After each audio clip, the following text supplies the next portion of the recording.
Hi, y'all, and welcome to tonight's live stream. We are right in the middle of the beginning stages of Richard Allen's trial. We now have a full jury picked, ready to begin the actual trial itself. And right in the middle of jury selection today, we got two really important new pieces of information. And I want to go over those, but I also want to take you through what happened today at the trial. Richard Allen is accused of one of the most heinous crimes imaginable, murdering two best friends, young girls ages 13 and 14, when they went for a walk in the park on an unseasonably warm afternoon in February of 2017. The crime scene was absolutely horrific. The girls' throats were cut, their clothes were switched around or just missing. Some clothing was found in the nearby creek. This crime absolutely must be punished. In the true crime community, we talk about justice for the victims, but in our country, justice means not just punishing someone for the crime, but punishing the right person for the crime.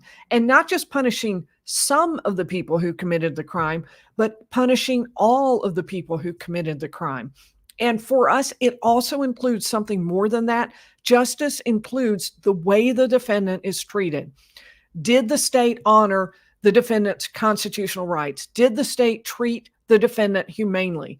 And very importantly, was there a public and speedy trial? Now, the point I'm up here in Indiana. This is not where I live, so I've come up here for the trial. I am going to be spending an entire month of my life here. And I'm doing that because I think this trial needs to be public. It's not being televised. It has been extremely difficult just to get pleadings in the case.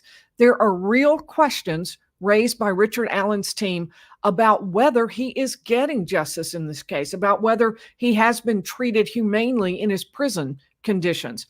The mainstream, and by the way, I say prison advisedly. He hasn't been convicted, but he's been in prison instead of in jail. So the mainstream media even had to file a motion just to get to see the trial exhibits after they're shown to the jury. And that hasn't been granted as of this date. So my goal in being here and getting up early and going and waiting in line to get into the trial is to take you into the courtroom, to be your eyes and ears that make this trial public when you cannot see it for yourself. And that's why I'm here. That's why I'm going to spend a month here. And we are not allowed in the courtroom to have cell phones, to have computers. You can't even have a smartwatch, no food, no water. It's just very basic. So what we have is ye old fashioned note taking with pad and pen. And that's all we've got. I am a prodigious note taker. This is what my notes look like. And I have 31 pages of notes just for today. I'm using an entire notepad per day thus far. And all we are is in jury selection. But I want to do this because I really want to make this public. I want to get you the feeling of being in the courtroom because I think a public trial is that important, a constitutional right and responsibility of the court as well. So let me talk to you a little bit about, and I'll do several different things tonight. What I want to do is, I already have shown you yesterday, and if you haven't seen it yet, go back and check that out. I've shown you a diagram of the courtroom. So today, my goal is just to set the stage for what happened today. And I thought I would really focus on the topics that the jury was asked about, because that's a window into what it is the prosecution is worried about, thinking about, wants the jury to think about, and what the defendant is thinking about. And since my goal is to kind of take you into what happened today, into the proceedings, I am going to tell you about those two new pieces of information just when they came in, which is, I think, about 4 or 5 pages into my 31 pages of notes. So it's not all that far in. And you'll hear about those. And I'm going to talk specifically about why that new information is important and what it might mean for the case. And then finally, I want to talk a little bit about what was said, the topics that I'm going to start with what the judge asked, go with what the prosecution asked, what the defense asked, and then kind of discuss all along the way about what the next steps are going to be. So special shout out to the first 5 in the live chat today: Olivia's mom, aka Sue, Carol Sue Scott, Gloria Marced, Tangling with Gina, and Susan Moore.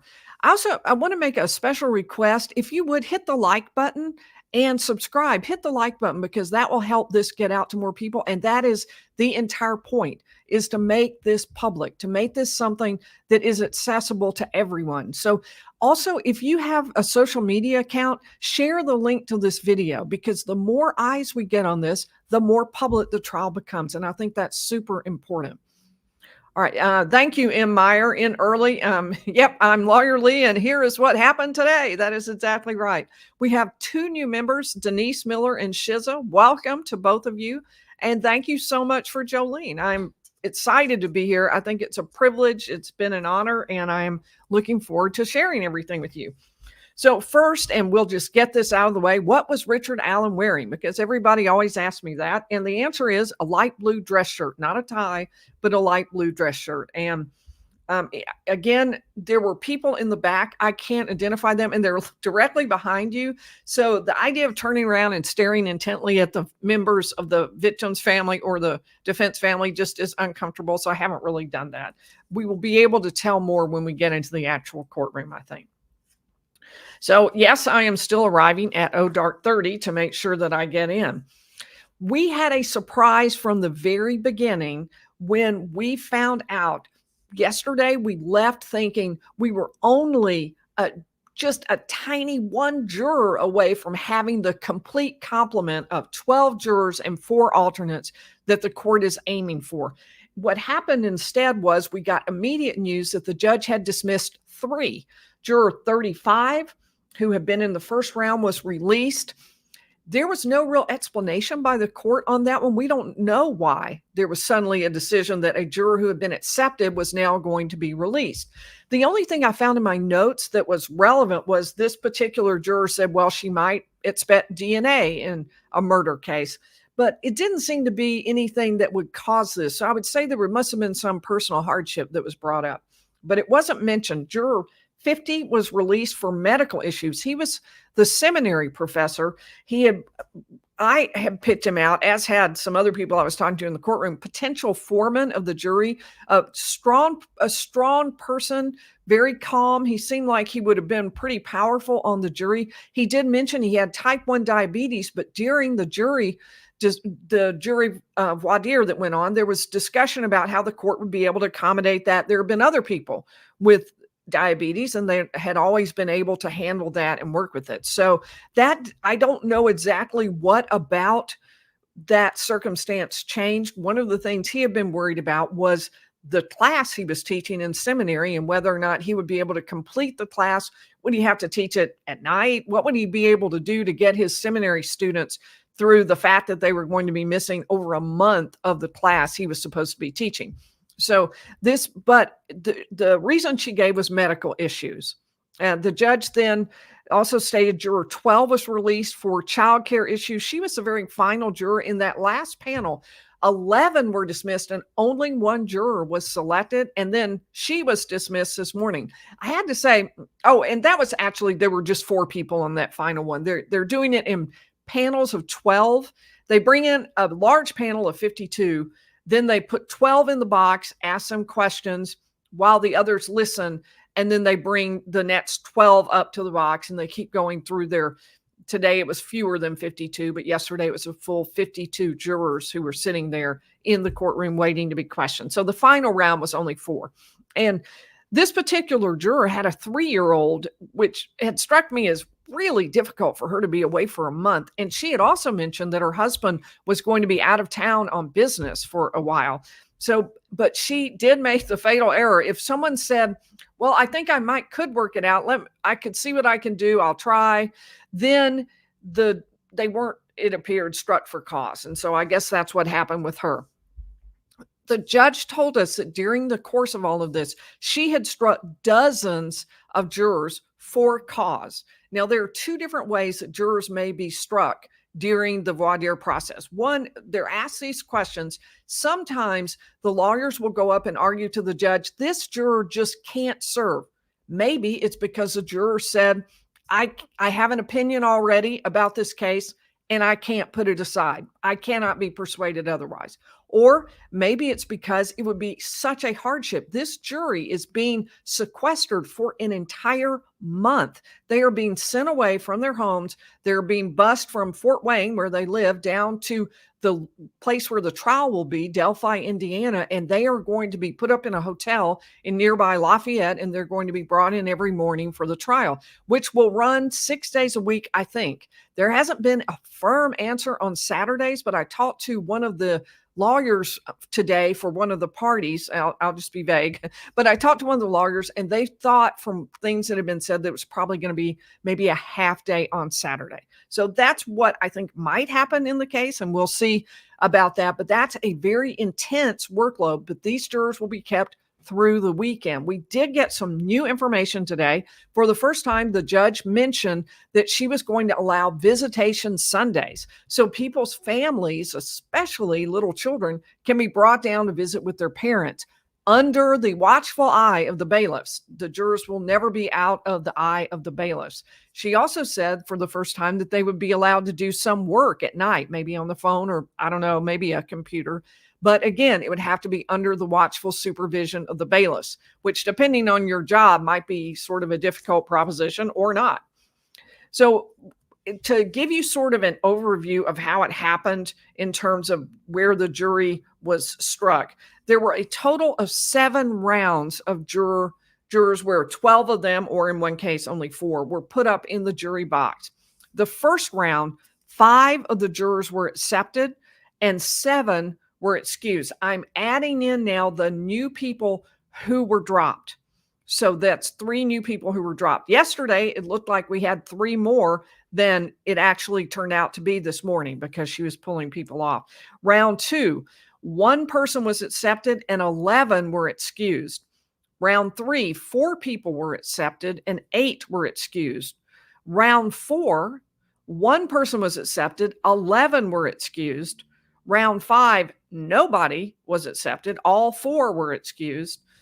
Then we hit today, round 6, and then it took another round 7, which in the first round, we got 4 jurors and 8 were excused. Now, for many of us in the courtroom, that looked like we now had the full amount of jurors because it looked like, okay, now we have 16, but they put another 12 in, went another round and picked another one. So there may have been another juror who was released or excused from service in the case, but we didn't get any details about what that was. During the course of the voir dire, it's very normal for the lawyers to go up and ask the judge to strike a particular juror for cause. A lot of times, the way that process is done, the jury is sent out of the room and the lawyers make the argument right there in open court. That's not the way it happened here. Instead, the lawyers went up and argued at the bench. So we don't really know what were the reasons that these people were excused. We can guess based on what they say. In fact, I was going through marking like that's a definite excuse. And in each case, for the ones I thought were a definite excuse, they were, in fact, not chosen by the parties.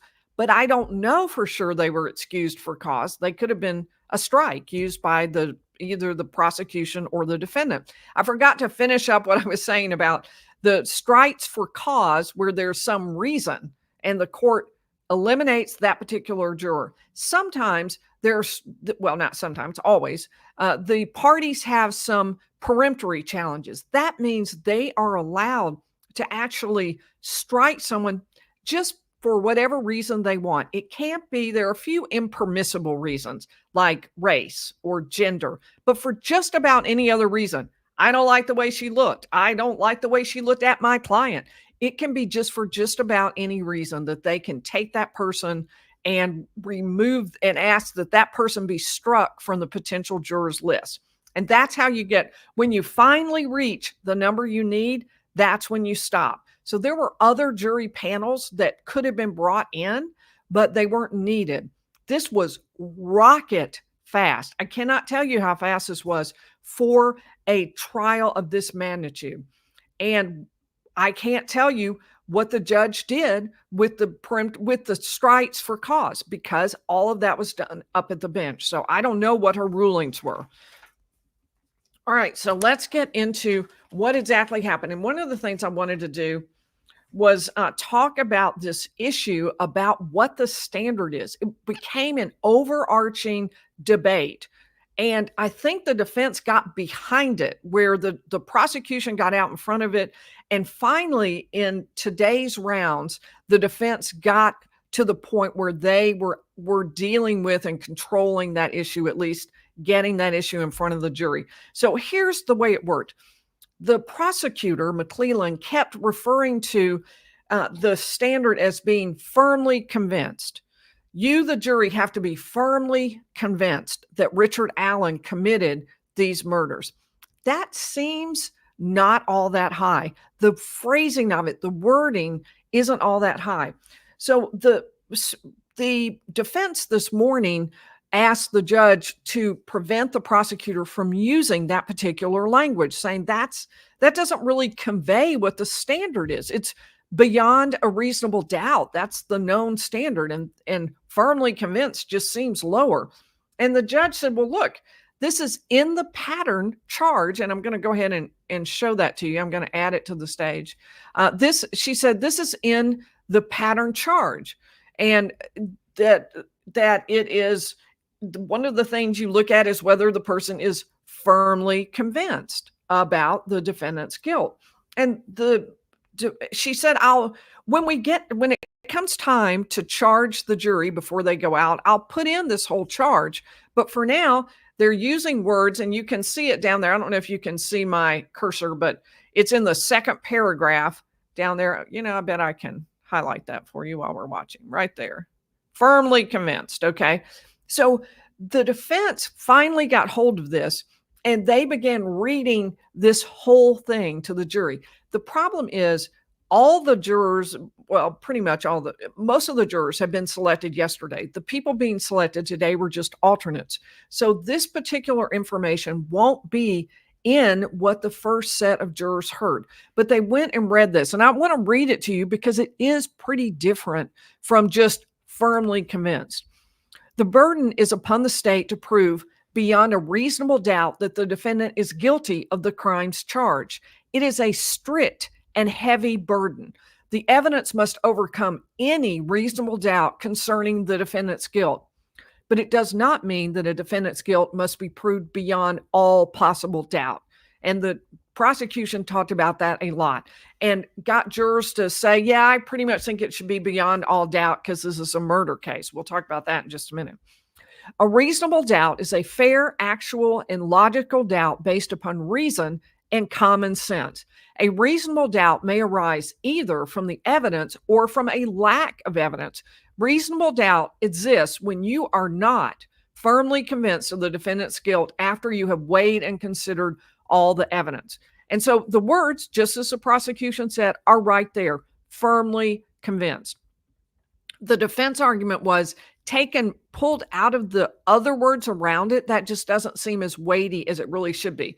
I'll keep reading. A defendant must not be convicted on suspicion or speculation. It is not enough for the state to show that the defendant is probably guilty. On the other hand, there are very few things in this world that we know with absolute certainty. The state does not have to overcome every possible doubt. The state must prove each element of the crimes by evidence that firmly convinces each of you and leaves no reasonable doubt. The proof must be so convincing that you can rely and act upon it in this matter of the highest importance. And so the defense is saying, we think that is a much better way of putting this, and the jury needs to hear all of this. And the panels in the afternoon today, mostly picking alternates, but these panels actually did hear that. So, but it won't be in what the first panels heard because they weren't there today. Those jurors were sent home yesterday and told, you're going to get a call about showing up at the courthouse, and that's when you'll come back. Bernie Heaven, thank you very much. I appreciate it, and more for the stool fund. Thank you. We had a good time laughing at the stool I brought to sit on yesterday, which turned out to be not a real thing. So I'm gonna have to go out and get a stool for the hours that are spent outside the courthouse waiting to get in. It is first come first serve, so I don't want to be late, and I definitely want to be there in time so I can talk to y'all about what's happened. Now we do are pooling together and I am talking to some of the other lawyers who were here, and we are talking about ways that we can make sure that everybody gets notes and can cover what's happening, because I do think the public nature of this is so critically important. Okay, and thank you, Jackie, for gifting 5 Lawyerly memberships. I appreciate that very much. Membership is just a way of financially supporting the channel, but we've had a lot of fun with the memberships. You get special emojis designed by our mod, Marlon, and we do special members-only events as often as I can, and I hope to be doing one very soon. We did one last week as well. Okay, so that was the debate over the firmly convinced and what the standard would be. We also found out that there will be a motion heard on Thursday related to the sketches. Many of us have seen the 2 different sketches. I didn't put them up here, but I will when we get time, when it comes to the actual motion. There are 2 sketches out there that frankly look like entirely different people, even though at the hearing related to some of the motions and that the defense was filing about third-party culprits, one of the witnesses for the prosecution said, "We think this is the same person." It's incomprehensible that this could be the same person. One is an older man, one is a young guy. They just look nothing remotely alike. But there are not just those 2 sketches, but 2 more that were made and not released to the public at the time. And as for those, there's going to be a debate about whether those can come in. The prosecution picks one and says that is like Richard Allen. And what Richard Allen's team would like to do is say, here are the other 3, and they're not like Richard Allen. So that's your reasonable doubt. I want to say a word too. People sometimes say, "Lee, I feel like you're being really defense oriented. I feel like maybe you think Richard Allen should get off." I do not necessarily think that. I don't know whether Richard Allen is guilty or not. I do know this, that Richard Allen is an American citizen and he deserves his constitutional rights. There's no question about that. That has to be followed. I also think that whoever did this crime, whether it be Richard Allen, someone else, or a group of people, all of them need to be punished to the maximum extent of the law. And that would be, for all of them, prison for life. That absolutely needs to happen. It is a horrific crime, but it is not justice to convict the wrong person. It is injustice. And that's what I think. That's one of the reasons I'm here. I want to know, is the proof strong enough to persuade people that Richard Allen is truly guilty? So the Gull asked the jury a series of questions. Now, the way she did this was she asked the questions and then she said to the jurors, "Remember all of these questions, even if you're sitting in the back." She said that before she asked the questions. 12 of you are in the box. Everybody else is sitting in the gallery, on one half of the gallery. And for all of them, for those people sitting in the gallery, I want you to remember my questions. And then when they came up and they were in the 12, she would just say to them, "Okay, of the questions I asked, what did you think?" So for Judge Gull, her questions were, she talked about the sequestering, the fact that transportation, lodging, and food would be provided by the state, and said that people could be excused for especially severe hardship. So people who said, "I think I could work it out, I think I might be able to put this together, even though it would be really hard," were excused. There were people who had some very difficult things coming up, family members who were going to have treatment for cancer, or caregivers who had absolutely no one to fill in for them. And those people were generally excused if they said the words that they could not get a replacement. They had no way to do it. She also went over what the charges are, and there are 4. Murder, a felony committed while kidnapping.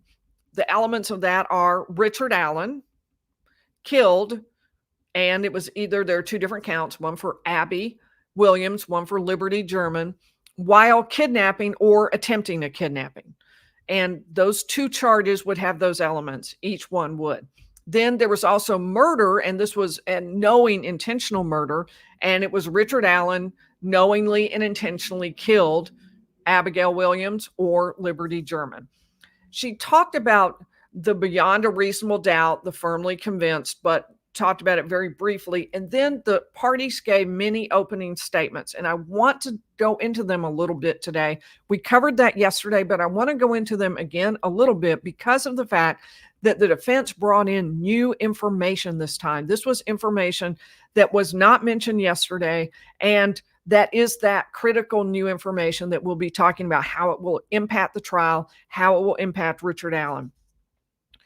The prosecution, McClellan, gave the mini opening statement. He's a great lawyer, did a really good job, and did a great job with the jury. A lot of connection, really good at voir dire. And the three things he said, 3 B's. Bridge guy, that's the photograph that Libby German herself took on her cell phone. It wasn't really a photograph, it was a video, but it was a still shot from the video. Bridge guy, and the prosecution says that's Richard Allen, and it looks like Richard Allen. The bullet that was found between the two girls, which the prosecution says matches the marks. It was an unspent casing, actually, and that it matches marks that would be created by a gun Richard Allen owned and that was found in his house when a search warrant was executed. And finally, brutal murder. So bridge guy, bullet, brutal murder. And gave just a rundown of what happened. He also talked about Richard Allen's confessions, which are huge. He said, you're going to see this video. You're going to see Richard Allen himself, because that's what the prosecution believes. And you are going to see the video of him walking and see him on the bridge walking toward the girls. We don't have the full video. It hasn't been released. About 4 seconds have been released. So we understand it's longer, I think in the 40-second range, but there's a good chunk that we will see for the first time at trial. I can't say for sure but the jury will see the entire video, but I don't know whether the public will be allowed to see it. If we are, you can bet I'm going to tell you all about what I see. And then most importantly, I think for the state's case is Richard Allen, quote, in his own words. You're going to hear from Richard Allen in his own words, because he told his wife, his mother, correctional officer, the warden, and anyone else who would listen, he gave unsolicited, unprovoked admissions and gave details about how he committed the murders and why. That Richard Allen confessed to taking it. So stop there, and we start with what the defense had to say. And this was super fascinating because, and let me say thank you to 1776 daughter for gifting 10 lawyerly memberships. Thank you so much. And KS 5 lawyer, that's great. It'll be awesome to have more members. Okay, and then I'll stop right there and hit everybody in just a minute. Okay, so let's start with what the defense said during their mini closing argument. Today, it was done by a different attorney. And of course, every attorney does things a little bit differently. And that's what happened here. So Baldwin did it instead of Rosie. And Baldwin said he started out really kind of in a similar way to the way Rosie did. He jumped right up. And the first thing he says is, Richard Allen confessed to taking a gun and shooting those girls in their backs. Like, whoa, what? Why would the defense lawyer say that? Then he says, the problem is, he lied. The girls weren't shot at all. He confessed to a crime he didn't commit and to facts that just aren't true. The girls weren't shot. They weren't shot in their backs. They weren't shot at all. And he's just making this stuff up. This, the defense says, is proof that these confessions weren't real, that these confessions were the product of inhumane prison conditions, an extended period of isolated of isolation when he was kept in a cell by himself for 4 solid months, which is longer than is recommended by the prison system. And he was not allowed out. He wasn't allowed any sort of real freedom. He got out 1 hour a week, I think it was. And then we'll find out more about that. But he got virtually no freedom. Throughout that period, someone was stationed outside his door to write down what he said. At first, it was inmates, then it became guards. And during that period as well, those people, the people around him, it was the worst of the worst, the defense attorney said. It was where the worst possible other inmates were kept. And Richard Allen constantly heard all day long, they would say, child K-er, and they would say to him that he needed to unalive himself. And they told him this all day long. They screamed it at him. They yelled it at him. And he just went basically nuts. In addition to that, he was medicated involuntarily by the prison. He was given Haldol. And during this period of time, they say he just went crazy. He started saying things that made no sense. And here we get to, well, one of the other things we've been told about, that he confessed to R on both girls and to burying them in a shallow grave. But we know that neither of those things happened. The autopsy report said there was no sexual issue and they were not buried. They were found on top of the ground with sticks on top of them. So the things he was confessing to didn't match. Now, that is what we've heard from the defense. The prosecution may well have some confessions. There are over 60 of them. They may well have some that are more specific than that and that talk about real details. There will be a debate over whether or not Richard Allen had received the discovery and knew what the crime scene actually looked like at the time he made those confessions. But for now, all of that's in the future. And then we got to the first bombshell, information that we did not know before. And at least I didn't, and I think it's the case that it's not. Richard Allen apparently confessed to killing his own family and his grandchildren. But not only did he not kill any of his family, and none of them had been murdered, but in addition, he doesn't even have grandchildren. So he confessed to an impossibility, and that was new information to us, again, suggesting that he was in a bad state of mind. And then there was also a brand new piece of evidence related to hair that was found in Abby's hand. That we had heard some information about hair and that there were hairs at the scene. This was more detail. He said there was hair in Abby's hand and it was not Richard Allen's hair. We don't know of any DNA evidence in this case. And in fact, the state has said they aren't going to have or present DNA evidence. So was there DNA that they were able to get from the hair? Maybe they weren't able to get anything. Usually, though, with at least what I've seen in the past, from a hair, you can get some evidence. You may not be able to get a full DNA profile, but you can eliminate certain people and rule certain people as, well, that person's at least in the 16% category that it could be. So this is new information, and we really don't know where it leads. We'd heard about these hairs, but the information that was not Richard Allen's, that it was in Abby's hand, that obviously would be something that would go directly to Richard Allen's claim that he's not the one who committed these crimes. They were committed by third parties. He wanted to present that evidence at trial, but the judge ruled all of it out. All of it, even though some of it, frankly, is fairly strong. We are expecting a proffer of some of that evidence at trial, but it will be outside the jury's presence. There will be witnesses, the evidence will be presented, so it will be available when the record goes up on appeal. The appellate court is going to want to look at this and say, okay, here is what it looks like when if they had been able to present the evidence. This is what would have been said. And then the appellate court can make a decision. Well, should it have been permitted or not?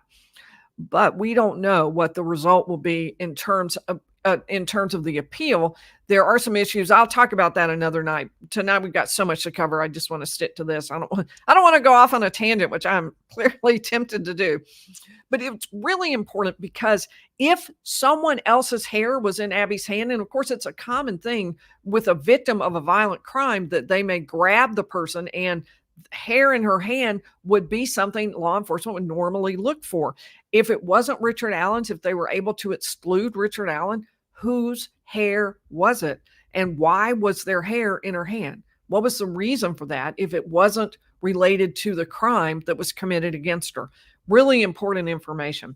Now, the defense also just went ahead and told the prospective jurors, is there going to be DNA evidence? Nope, you're not getting any. Is there going to be are there going to be fingerprints? No. Will there be trace DNA? No, there's not going to be anything that you're going to see related to that. So let me head over here and answer a few questions. So Lily Nan asked such a good question. Is the prosecutor's theory that Allen did the crime alone? And does Allen have a criminal history? And so it's really hard to tell whether they say that Allen did the crime alone. Certainly, the way things are being handled right now, the impression being given from the state is that, yes, they think he acted alone. But shortly after, like at the press conference, immediately following the arrest of Richard Allen, the prosecutor, as well as some law enforcement, got up and said, well, there may be other people and we're keeping the investigation open. So continue to send us tips. We're open to the idea that you have more information to give us, public. And that suggested that maybe there was more than one person involved. That's certainly a possibility. Romper Ruined is a new member. Welcome. We are really glad to have you. Melody Perkins, hey. And I am really excited to cover the trial. Thank you very much for the super chat, and good to have you in the chat. For one Diet Coke. Thank you, Karen. Yes, I have mentioned my Diet Coke addiction, which Judge Gull is working to stamp out. My family is very happy about that.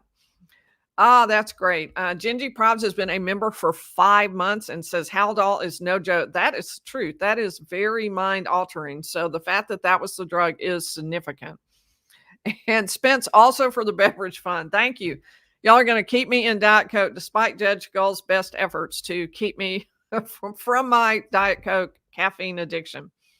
Okay, so let's keep going through our notes. So I wanted to go through, as I said, what the judge asked. Oh, one last thing I want to say before I get off the mini opening statement by the defense. And boy, they were really quick on both sides. They were just bang, bang, bang. He said, the evidence is going to be open to interpretation, particularly and especially that bullet evidence that you just heard about from the state. You quote, you will, well, I think it's close quote. You will see with your own eyes, it's a bunch of bunk. So there you have it. Here, the judge asked a series of questions. They were mostly basic. Do you know the attorneys or the witnesses or Richard Allen? Do you have personal knowledge of the facts in the case? Have you heard of the case? Now, a lot of people had heard of the case, but that's not the touchstone. The mere fact that they heard of the case, that's not enough for them to be kicked off the jury. They have to have formed an opinion, and they have to say that the opinion is firm and it really can't be changed no matter what evidence is presented. So they work hard to keep the fact that the person has read media coverage from eliminating them from the jury pool. She asked about whether they would feel that a person was guilty if they've been arrested. Is that just something that you would naturally think, well, they wouldn't have been arrested unless they were guilty? And whether or not there were law enforcement members of the family or friends that the person was in regular contact with. Again, that wasn't something that would eliminate someone.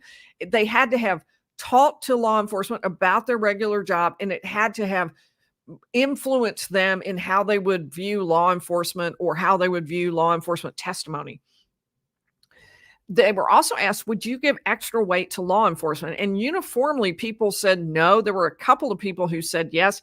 My experience is that not only do jurors, but judges give a special extra weight to law enforcement. That's just, I don't know why everyone says, oh, no, I wouldn't. Yes, you do. Everyone gives extra weight and to law enforcement. They figure, well, they've been doing this for a while. If they come in and say this is DNA, if they come in and say I went to the crime scene, then I believe them what they said. That is, I think that most people do feel like that, but most people denied it and said no, they wouldn't. Part of the reason for asking the question is to remind jurors that they should not do that, as opposed to just to literally find out whether they would. She also asked about other service as a juror. She asked about whether anybody was a state employee, and then if they were asked, well, would anything about that influence you to vote for the state? Which, of course, in a big state, that obviously isn't very likely. The talked about the fact that the defendant does not have a burden to maintain innocence. The state has the burden to prove that the defendant is guilty.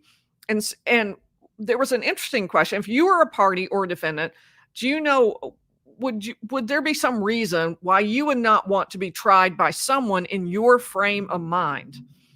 She talked to them about the sequestering, which is a significant burden and a significant sacrifice that every one of those jurors will make. And you really have to give them some credit to take a month out of your life and do that to try somebody. That is really significant. She asked them about health or medical conditions, medical needs. Could they be adequately provided for if they were away from home for a month?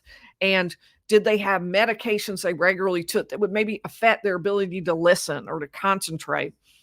She talked about some more about the sequestering. And now I want to head over to what the prosecution asked about.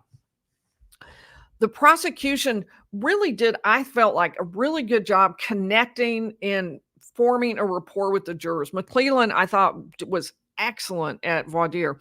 He asked, who's nervous to be here? Yesterday he said, I'm nervous to be here too. He didn't mention that today, but he said, we're just talking to you, getting to know you better.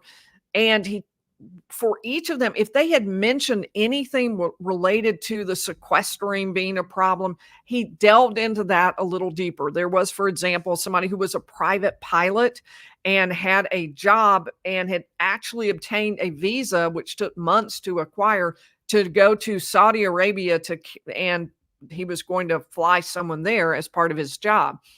There was a mother who was nursing a 5-month-old. So there were people who clearly could not be sequestered for a month. It just wasn't really possible. Typically, if someone had an issue like that, he would say, is there an alternative? Could you find childcare? Could you figure out someone else to drive your mother to the doctor, whatever the person's issue was? And if we couldn't solve this problem, would it distract you, knowing that you had a caregiver, knowing that somebody was trying to fill in for you at work? Would that distract you? And can you do phone work at night? Was one of the questions somebody asked, and the judge said, well, maybe under the supervision of a bailiff, we could work that out. So that was some new information. And the prosecutor asked, I'm going through the prosecutor's questions. One of the key ones was, what evidence do you expect? It's a murder case. What are you expecting? And the prosecutor's goal was to try to pull people off the idea that CSI level evidence needed to be available, that there needed to be DNA, and that there should be a clear, beautiful path to the defendant, and to say, look, this is going to be a different way of looking at it. There's going to be, and people said just a host of things that will not actually be presented. So the prosecution's point was to set the expectations as it were. We don't have to do that. We don't have to go to CSI levels. I don't know if it backfired. People wanted a weapon, which they didn't get, because the bullet and the gun, those weren't actually the weapon. The weapon was a knife, and the knife wasn't found. They wanted eyewitnesses, which there weren't. There is the video from the phone. We'll have to wait and find out more about that. They wanted DNA. They wanted fingerprints, witnesses, and video. There were just a host of things that aren't going to be available. There was also, as I talked about earlier, that firmly convinced beyond a reasonable doubt discussion that he asked each set of jurors that came up, is anyone thinking that this level of this burden on the state firmly convinced beyond a reasonable doubt, and he would use firmly convinced. Is anybody thinking that's just too low, especially in a murder case? And I think he was using that to weed out people who were stricter with what they expected in a murder case. But I did feel like that was a little bit off, because he would say, do you think that that you just really can't go with just firmly convinced in a murder case? You really think it needs to be, beyond all doubt, because this is a murder case. This is more important. I really felt like they were mixing up two different things. There was the standard, which is beyond a reasonable doubt, with what is the seriousness of this case. And he was comparing it to, because he would come in and he would say, do you believe I'm an attorney? And they would say, yes. And he would say, well, what's your evidence of that? They'd be like, well, you're standing there. The judge is letting you stand there. You're arguing to me about this case, and the judge just told me that you're the prosecutor. So that's my evidence. It's like, do you have my bar card? Have you called the bar? Have you done any investigation into me? Do you know I'm an attorney?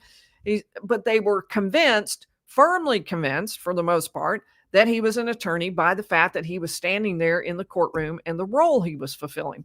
So he said, well, is there anyone who just thinks, firmly convinced ought to mean something more in a murder case? That's too low in a murder case. And I think people were getting this kind of mixed up, because the issue was the person's view of whether or not McClellan is an attorney. That isn't important at all. No one cares what the juror thinks about whether he's an attorney. They aren't in charge of that.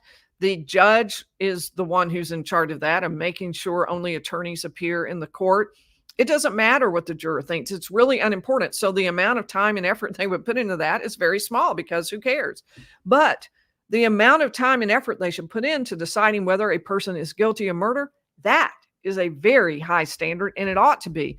But that doesn't mean and I use the word standard, and I shouldn't have. That's a very high duty, a very high responsibility. The standard is the same. And I think people got confused when they got pulled into that discussion of saying, yeah, because what they really were saying is, this should be something I spend a lot more time and devote a lot more energy to deciding. They weren't really saying the standard should be different. But anyway, that's how it went.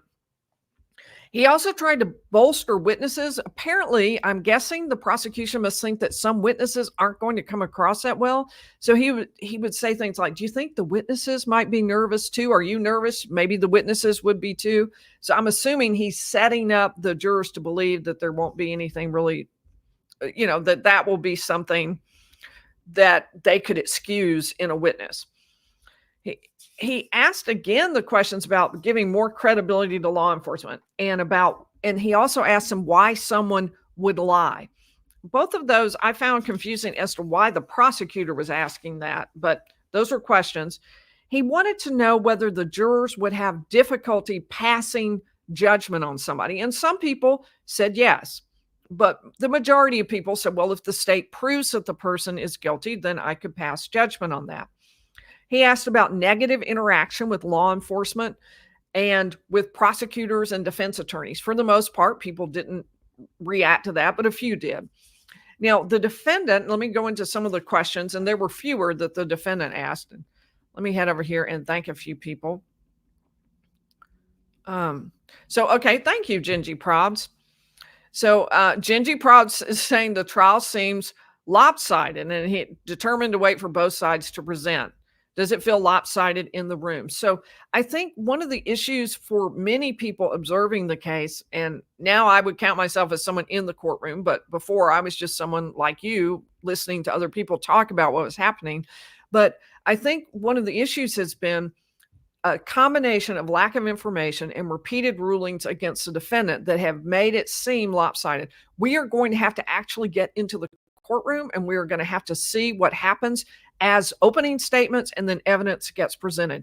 To me, that is all important. The public nature of this is all important. I do not know if Richard Allen is guilty. The prosecution may well convince me beyond a reasonable doubt. I'm not on the jury, but that may be how I feel at the end of this. I am completely open to that idea that they will persuade me. But at this stage, Richard Allen is presumed innocent.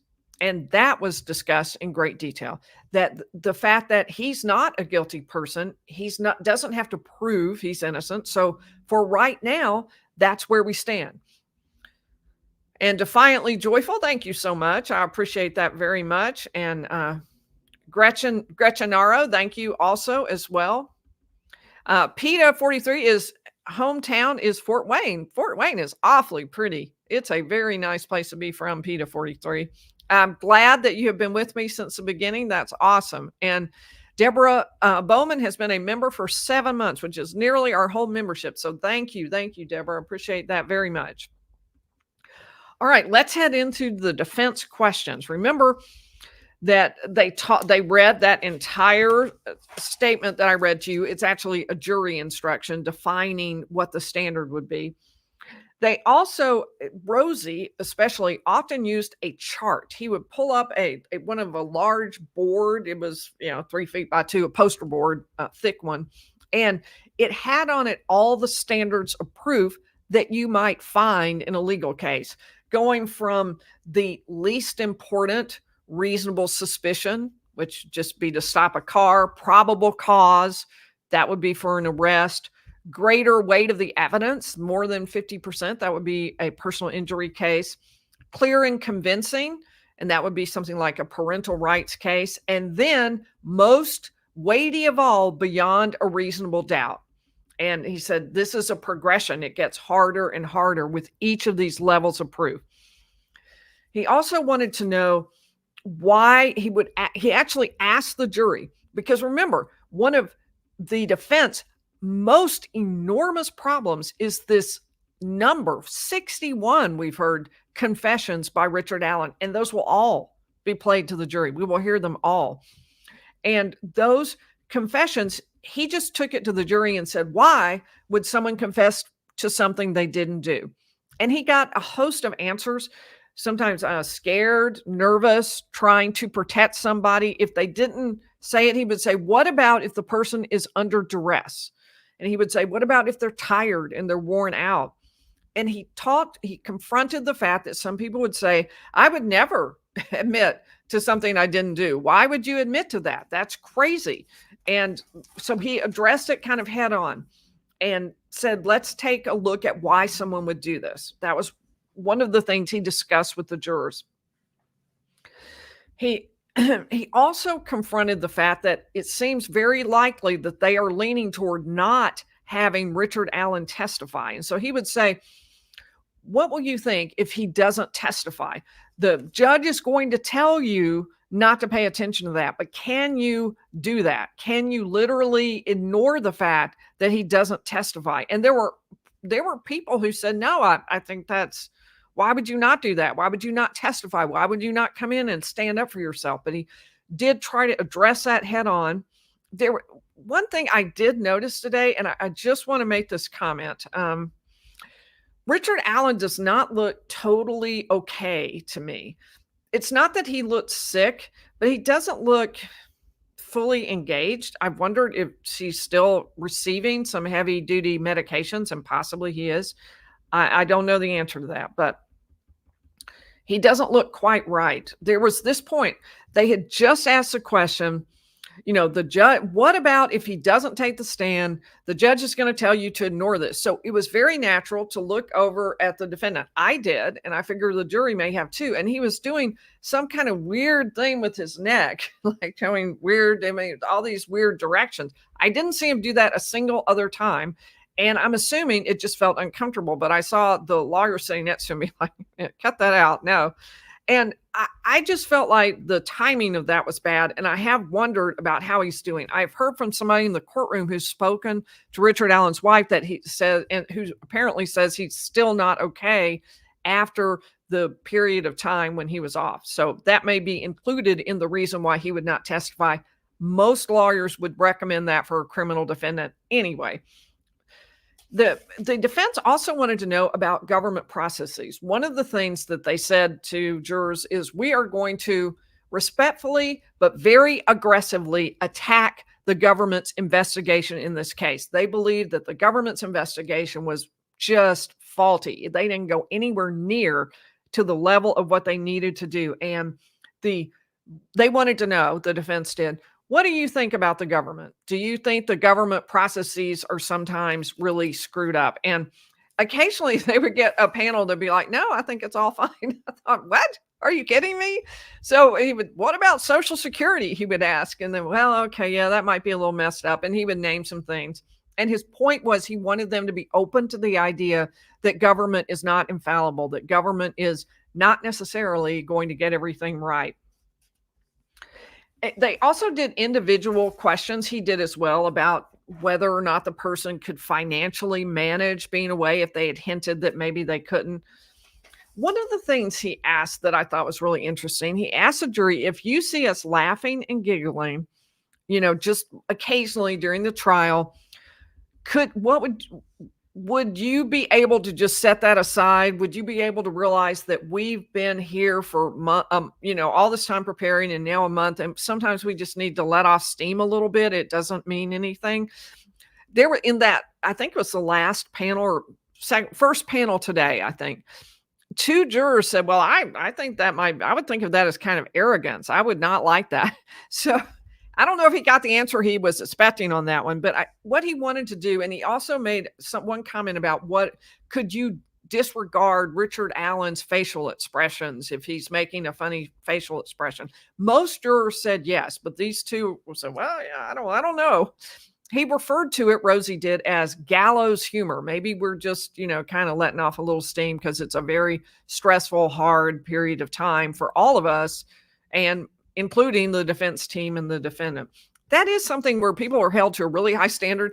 They'll sit there for hours during the entire, they will sit there for hours, and for 1 minute out of the entire day, there will be laughter or something like that. And then that is, of course, if it's televised, what gets played on the news, or maybe what the jury picks out and remembers.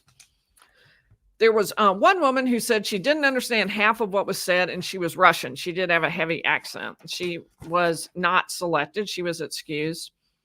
They did ask the question, is there anyone here who feels like you would just not be a good juror? I think that was the prosecution that asked that, but I thought it was an interesting question.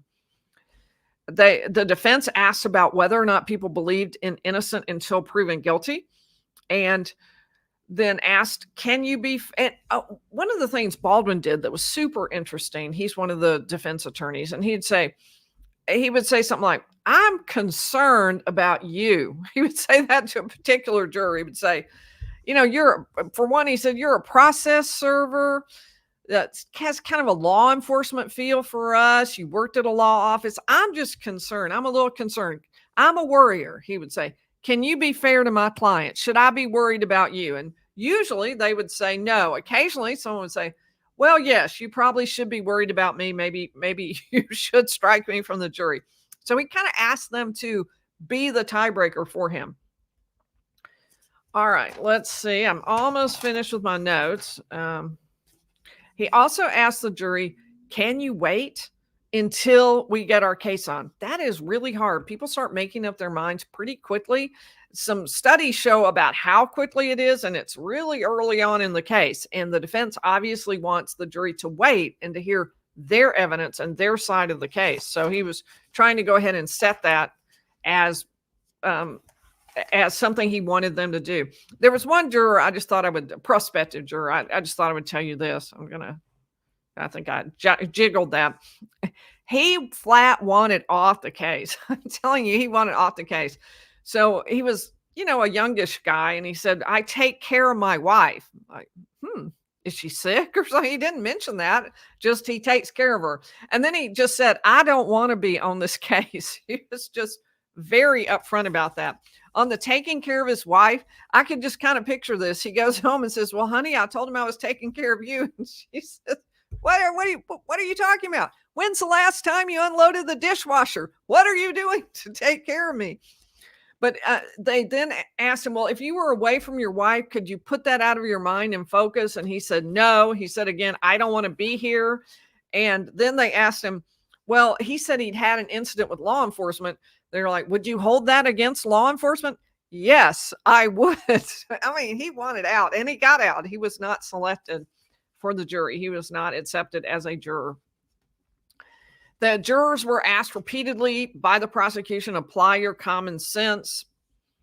Let's see. There was one retired guy who was 75 and said, yeah, he said he was really worried about not being allowed to go to the bathroom enough, that it would just be a real hardship on him. I thought, boy, I can relate. I think that's, it seems like there are not enough breaks during the day.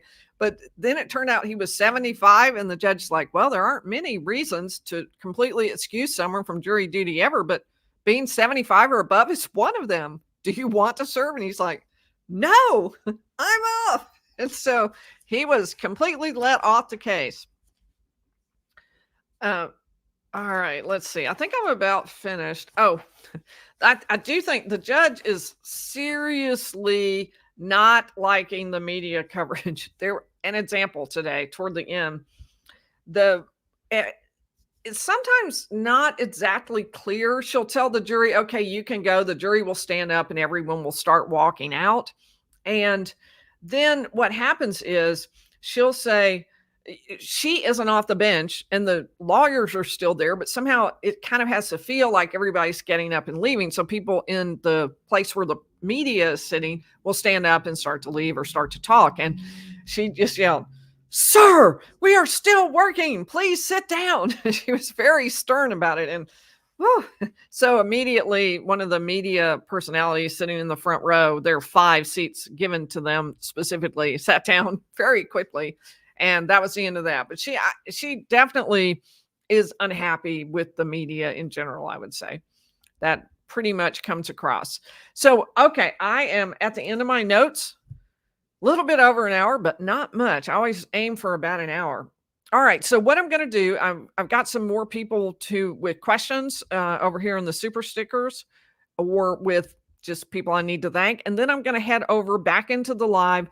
If you have some questions, put question marks at the beginning and I'll be able to spot it in what you said in the middle of the chat. And let me get started over here. So where was I? I was with Deborah. Let me find Deborah in here. Oh, there she is. All right. Tarn, thank you so much for the super sticker. I appreciate that very much. And Tiger79 is thanking me for being there and offering a wine fund. Thank you. I appreciate that. I did, at y'all's request, I actually set up a Venmo account last night. So I put that in if you go to my community page and you read the description, it's actually in there. I probably should put it in the description for the video. I didn't do that. I did put it in the chat early on, and maybe Marlon or Mama Pinks are wonderful too. Mods, maybe one of them would put that in again in the chat for me. Okay, so let me head over here and see if I see some questions. And I may not go far enough back, but oh, there it is. Velma Cohen, is this a possible death penalty? It is not. I confirmed that today. It is not a possible death penalty, although they keep telling the jury, you should not worry about the penalty. Ignore that. That's not your decision. Your decision is guilt or innocence, but that is not on the table. That has not been requested. I don't know the name of the person, Halsey. Halsey's asking who was the man. It was a very distinguished older gentleman. It was very distinguished looking, but I don't know who he was. So I have not met everybody yet, working on it. Carol Sue Scott, do you feel the jury picking is going too fast? Okay, that is a really hard question to answer, and it's a really good question. The reason it's really hard to answer is because all of what's happening in terms of the request to the judge to strike people, all of that is outside her presence. So I don't really know. I don't know how she's ruling. I don't know the basis for her rulings. And so if it's going really exceptionally, unusually fast. I have always disliked the question, have you heard about this case? Yes, I have. Have you formed an opinion? Yes, I have. To me, that's the end of it. If you already have an opinion and now your opinion has to be changed, there is no longer especially, they don't ask you which way your opinion is, but the normal presumption is that it would be against the defendant. Then that changes the burden of proof. The burden of proof is supposed to be innocent until proven guilty. So if you have an opinion, but you say it could be changed at trial by the evidence, that is no longer the presumption of innocence. that is now you think he's guilty, and it's now up to the defendant to persuade you otherwise. I don't like that rehabilitation question. So for that reason, if people said, I have an opinion about the case, to me, I would strike all of those. And I know that in a public case like that, that is a very hard burden. The other thing I think has been very difficult is there hasn't been individual voir dire. There were 2 jurors today. Rosie, during all her questioning, the judge will say, have you formed an opinion, without telling us what the opinion is? Have you formed an opinion about the case? Rosie just said to him flat out, so what's your opinion? And they gave their opinion. I was shocked that nobody objected, or the judge didn't say, no, you can't answer that. One of them said, I think he's innocent and being framed, something like that. I think he's innocent anyway, which was a real shocker. And I don't know if maybe Rosie had just gotten that vibe. The other one was not as clear, and it wasn't, he seemed to think more that there was the person, that Richard Allen was guilty. But for all of those reasons, it's really hard to assess. I am very surprised they didn't pull people out and give a little more attention to what exactly is the opinion that you have formed. Because I really do believe if the person has formed an opinion that the defendant is guilty, then they are at the opposite side of the presumption of innocence. That is now the wrong burden of proof being assigned. So I would change that, and it would be slower because of that individual voir dire. So that is my very lengthy answer on that. So there are some more people I need to thank over here, or who have asked questions. Let's see. Deb722 is a new member. That is awesome. And Lily Nan is asking me, I think the number of confessions actually hurts the prosecution. If I were on the jury, I would disregard all of them. That's interesting. And I think the number, I know exactly what you're saying, that just the sheer volume of them is a little suspicious, a little off. And so I understand that. I think overall, the number of them will definitely help the prosecution, only if the defense is able to carefully limit it to the period of time when he was in such difficult conditions and had been kept in isolation for so long and was being given this drug. All of those things were happening.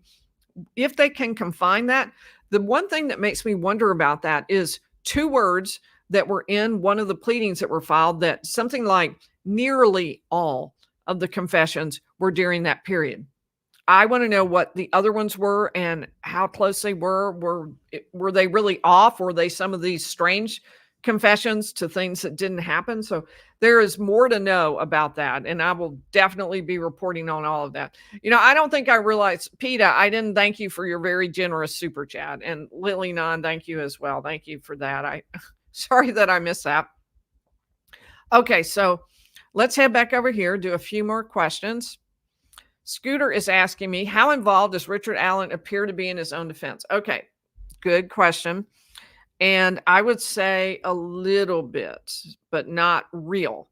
This is definitely not a client who's in charge. I did see him point sometimes to, as they were looking at juror pages, he would point, but I really didn't feel that he was fully engaged in it. I didn't feel like it was. That's all I'm going to say for now. But I just didn't feel like everything was totally okay. Bama Queen asks a really good question. Why was Richard Allen in prison instead of jail? Because until someone is convicted of a crime, typically they're put in prison. Sorry, got that backwards. Typically they're put in jail. Then when convicted, they are sent to prison for longer term housing. Now, why was he not? The local, there are 2 answers to that. The request by the sheriff's office was, we can't keep him safe. We don't have the right facilities for that. This prison is much better for that, and they have mental health facilities that can be used for him. Therefore, we're going to send him over there if you give us permission, Judge. The judge did. It wasn't this judge, a different judge.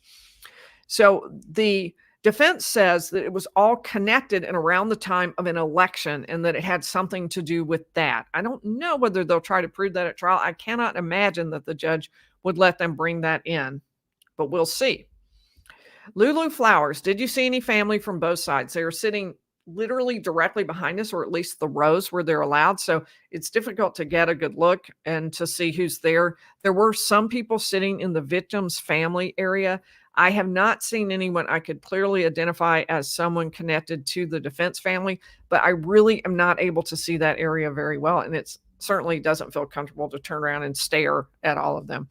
One thing that is a little weird, there's the victims row and directly behind it, the defendant's family row. And I can just see where that would be super uncomfortable. But as of right now, I don't think that's they're all there. I mean, they aren't all attending at the same time. Carmina wants to know, can they arbitrarily up the number of alternate jurors? Well, they definitely can have as many as the judge chooses to have. It is a really good idea in a hard fought, long case like this one to have a bunch of alternate jurors. You want a bunch because of the fact that those alternate jurors are your safety net. If somebody gets sick, if somebody's kid goes in the hospital, if they get, who knows, COVID runs through the jury. If anything happens and they have to leave, and things do happen, a parent dies, and therefore that person needs to leave, and you've got to pull in an alternate, and you can quickly run through your alternates in a month-long trial. This is a pretty lengthy trial, so it's a great idea to have multiple alternates. Stacy S wants to know, do I have an opinion on the ballistic evidence? And I would say not yet. I don't at all, because of the fact that we don't really have it yet. We have reference to it, but we don't have the full evidence yet. I think some of that was given in the hearing, but I wasn't present at that. So I will wait for trial, and I will absolutely let you know what I think about that. Olivia's mom says, can't use Venmo. Is there a PayPal option? I am working on the PayPal option. I'm working on that. So soon. Thank you, Olivia's mom. M&M, were any of the victims' families present? Okay, same question. Lila L, don't you think a sequester jury will feel especially compassionate for the defendant being held so long? Interesting, Lila. I think one of the things that will happen is they will bond. It will be far more likely that they will reach an agreement because they are together and they're working together and living together, and that's going to create a bond that will hopefully help them work together to reach a verdict, whatever that verdict may be. I don't know that it necessarily relates to compassion for the defendant, but I think it does mean they'll probably be together. Travis asking me, what percentage of the panel had read or heard about the case and formed an opinion? I would say, as far as heard about the case, it would be more than half. As far as formed an opinion, it was significantly less than half, but maybe, I don't know. I didn't track that. It was pretty many. Would sometimes 3 or 4 on a panel would say, yes, I've formed an opinion. But most of them would then say, well, could you change that opinion if evidence were presented to you? Would you keep an open mind? And they would say yes. And I talked a little bit earlier, you can scoot back a little bit, Travis, about my opinion about that. The way the court dealt with it was that sort of tiered question. If you formed an opinion, is it a firm opinion, or could you let it go if, when you actually were presented with evidence? Could you clear your mind and look straight at the evidence? It wasn't quite that strong, but along those lines. Rachel Rue asks, what reasoning is being given for some of the evidence being kept from the jury that may lead to the option of another suspect? So the standard for admitting evidence of third-party culprit relates to what is the strength of the evidence and how closely is it connected to the crime. And the judge has said, in this case, not closely enough connected, not strong enough. But as far as I've said on other live streams, I feel like that evidence needs to come in. Would there be individual pieces like this witness, you don't have enough, that witness, you don't have enough? Yes, very possibly. But there is a strong amount of evidence. And I think it clearly met, it is on a super high burden for simply presenting it to the jury. After all, the defendant doesn't bear the burden of proving that person did it, just that this evidence leads to reasonable doubt about whether Richard Allen did it, because now the jury's thinking, that does look like maybe it could be that person over here. And so it isn't a super high standard for that reason. All right. Would Allen's phone records go back far enough to see if his phone traveled with Libby? So my understanding, Sarah, without having the full benefit of trial, is that Allen's phone is not connected up to the park, that there isn't any evidence cell phone evidence that would connect him to the park, to the crime, to Libby, and to Abby. And on the other hand, there are cell phone records and cell phone evidence that would connect three other men to that area right where Libby and Abby were. And that has been banned from the case as well. The geofencing evidence that the defendant wanted to present was banned as well. Again, that's very controversial and certainly creates a difficulty for the defendant, who believes he has evidence that three other people were present and at the area where the girls were kidnapped, and ultimately their bodies were found not far. Are they going to adopt TJB wants to know, are they going to let up and allow some more breaks and lunch? And I don't think so. I think they will get more consistent when we get into evidence. Because of the jury selection, she's gone on through, like yesterday, there was zero lunch, and she's pushed really hard. I think when it gets into trial, it'll be a little more manageable and a little more regimented. Like, it's now 10:30, it is time for a break. It is now noon, it's time for lunch. I think it'll be more like that. Where can I hear the list of new evidence, and will it be available in PDF? Chris Owens. Well, it was two pieces of new evidence that we talked about toward the beginning of this broadcast. And let me work on my wording a little bit. It's not technically evidence. It was statements from the attorneys about evidence that is going to be presented at trial. But what the lawyers say, that isn't true evidence. Actually, the evidence itself will come in at trial. But there were two pieces of evidence that were new and that they were talking about. One was hair in Abby's hand that is not Richard Allen's, and the other was his statement that he killed his family and grandchildren, didn't kill his family, and has no grandchildren. So you can go back to the beginning, and I talked about that and talk about why it matters and how that evidence or information came out. All right. Did Richard Allen seem of such a short stature that it'd be hard not to notice? He is very small. I understand he's like 5'4". So for a man, he is unusually small. I didn't see him stand up that much, and he's next to one attorney who is very, very tall. Baldwin is a large guy, and so Richard Allen is way different, way smaller, definitely noticeable. All right, let's head over. I need to, oh, thank you, Cutley. I appreciate the super sticker. Good to hear from you, as always. All right, Johnny Slowpoke asking me, do you think Judge Gold is watching the YouTube coverage and trying to seem less biased given all the evidence the defense isn't allowed to present? I don't think that. I don't think she is watching YouTube. I think she hates YouTube. I don't think that she definitely, no YouTubers were credentialed or anything like that. That doesn't count as media. I don't think she likes YouTube, and I don't even think she likes the media that's there. And by media, I mean mainstream media, newspapers and TV. I don't think she likes them as well. She also got really upset. She said, I have an order. There is no food and no drinking, and I'm sitting up here watching people eat food and drink right back there in the area. And I have a rule, go read the order. She was also very upset about that. And there were people back there eating. Me? I'm not doing any of that, because she was very strict about that. And I'm afraid I'd be the one who'd get kicked out. So I'm not even playing around with that. If I have so much as a little bit of my Diet Coke still in my bottle before I go, I'm throwing that thing out. I don't want any evidence of food anywhere around me. I want nothing in there.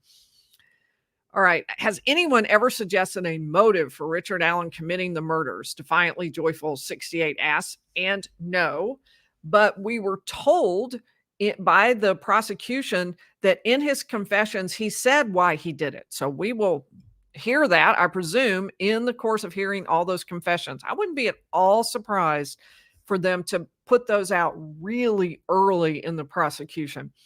But we will see. I don't know which witnesses they will need to get those in, but I would think those are coming in quick. That would be my bet. All right, I'll answer maybe one or two more questions. So let's see what, there are some more questions here. Okay, KS asking me, just saying thank you for the coverage and for making us laugh. You're the best. Good.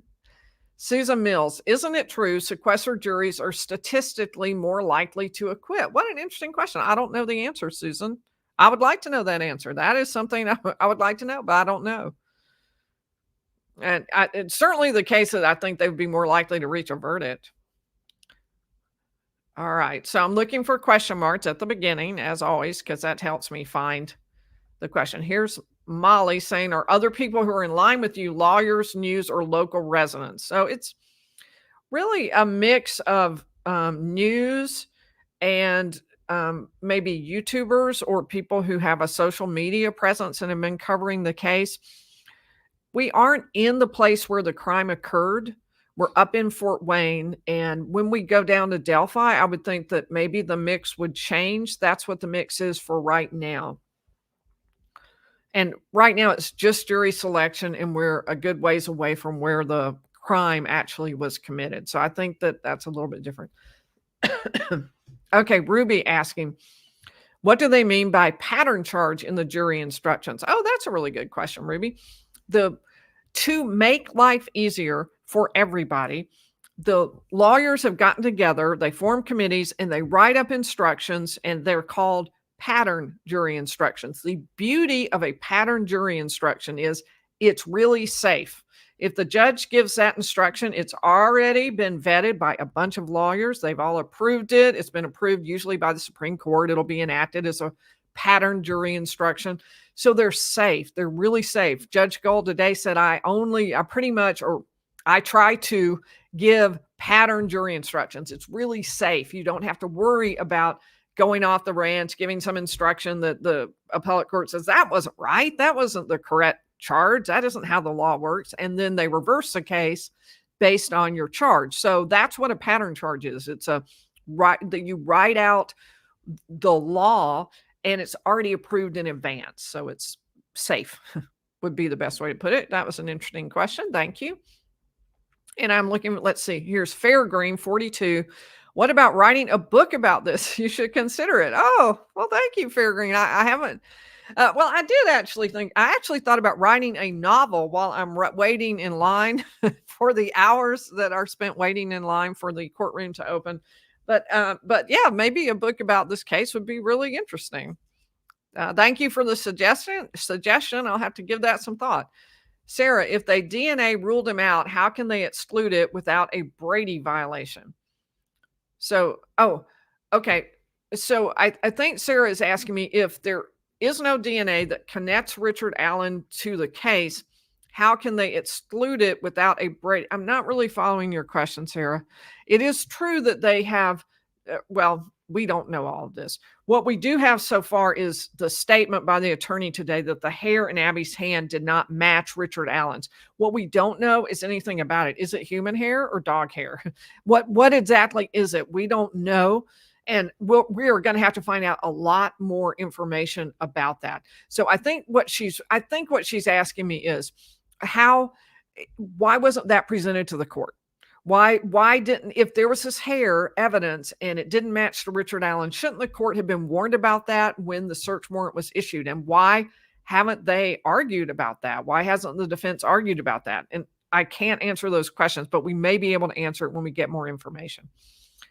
Will jury members be allowed to take notes? Oh, very, very interesting point. I am so glad you asked that, Rachel Rue, because the answer is a lot more than that. Yes, they will be able to take notes. They will also be able to ask questions of the witnesses. Sometimes jurors are allowed to do that. Sometimes they're not. And additionally, according to something the judge said, and I checked this with people next to me, I'm like, did you hear that? She said that the jury would be allowed to do limited discussion of the case during breaks. I have never heard of that. I've never heard of the jury discussing the case before actual deliberations start. And I may well have not understood what she was saying about that. But we may be getting an additional charge when the case starts up. We'll probably get more information about that. All right. Woman of Steel is a new member. Welcome. And M. Meyer is saying, please make the court reporter the stolen villain. That's that's a good idea. Well, yeah, it's going to be hard to think of a novel just because of the fact that these cases include so many facts. How do you not trip over one of these cases and just write the case again? There are so many crazy facts across all of these cases.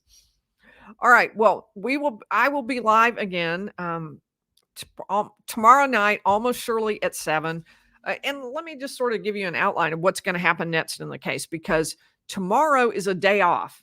There's not anything happening. Then on Thursday, instead of everything being down in Delphi, the jury will be brought in here where they live where Fort Wayne is. They're going to be brought into the courthouse here, and they're going to be sworn in. It has to be in Richard Allen's presence. The judges explain that. So they'll be brought in, they'll be sworn in as jurors, and then bust down for the trial in Delphi. Meanwhile, there will also be some motions that will be argued. There will be the motion related to the sketches. That's going to be extremely interesting. And the state said involves a witness. I think the state suggested only one witness, but a witness will come in. I'm guessing it will be someone who will come in and say, we did this sketch, but then the person we did it for said, nah, that's not really what it looked like. So that's why we aren't using it, because it doesn't match. But we will see what the testimony is about that. There also may be some kind of argument or at least ruling on whether or not the media will be allowed to see. I don't know if I'll count as media, but we'll be allowed to see the exhibits, which are typically public as soon as they're shown to the jury. That's the touchstone for making them public. Sometimes they're kept private before them. And there may be certain ones that a judge will pull out, maybe really gruesome autopsy photos or sort of embarrassing personal photos. Those might get pulled out, but the majority of exhibits will be available to the public after a trial. So some motions will be heard on Thursday, and then everybody heads down to Delphi where the trial will begin on Friday. So that is the schedule, and I will be going live tomorrow night. I'm not sure exactly what time. I'm going to be going out to dinner with some other folks I met here, other YouTubers. I'm looking forward to that a lot. And then, of course, I will be live again my plan is to go live every night during the trial for the duration, which will include Saturdays, since there will also be court on Saturday. So I will see y'all in the next video. Don't forget to hit the like button and subscribe, and shout out to our mods, Marlon and Mama Pinks.